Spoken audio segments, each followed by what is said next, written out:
संघ और उसके क्षेत्र भारतीय संविधान के अनुच्छेद 1 से 4 में निर्धारित किए गए हैं। ये अनुच्छेद भारत के संघीय ढांचे की नींव रखते हैं, जिसमें विभिन्न राज्यों और केंद्र शासित प्रदेशों के अधिकारों और कर्तव्यों का स्पष्ट विवरण दिया गया है। अनुच्छेद 1 में यह बताया गया है कि भारत एक संघीय राज्य है जो भारत नाम से जाना जाता है। अनुच्छेद 2 में राज्यों के गठन की प्रक्रिया का उल्लेख किया गया है। इसमें यह कहा गया है कि संसद एक या एक से अधिक राज्यों के गठन को लेकर कानून बना सकती है।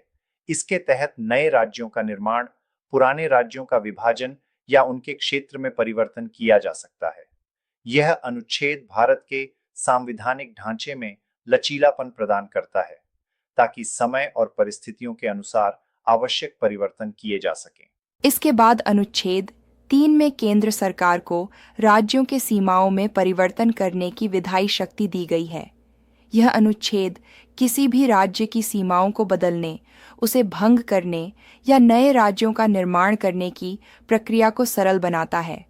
हालांकि इस प्रक्रिया में राष्ट्रपति की सलाह लेना अनिवार्य है, जिससे यह सुनिश्चित किया जा सके कि किसी भी परिवर्तन से प्रभावित राज्यों की सहमति हो।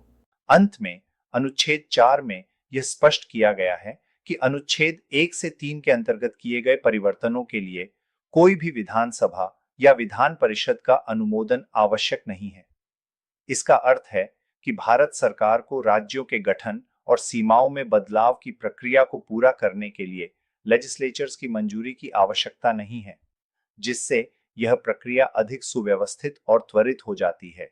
इन अनुच्छेदों के माध्यम से भारत का संविधान एक अद्वितीय संघीय व्यवस्था स्थापित करता है, जो राज्य और केंद्र के बीच संतुलन बनाए रखने की दिशा में कार्य करता है।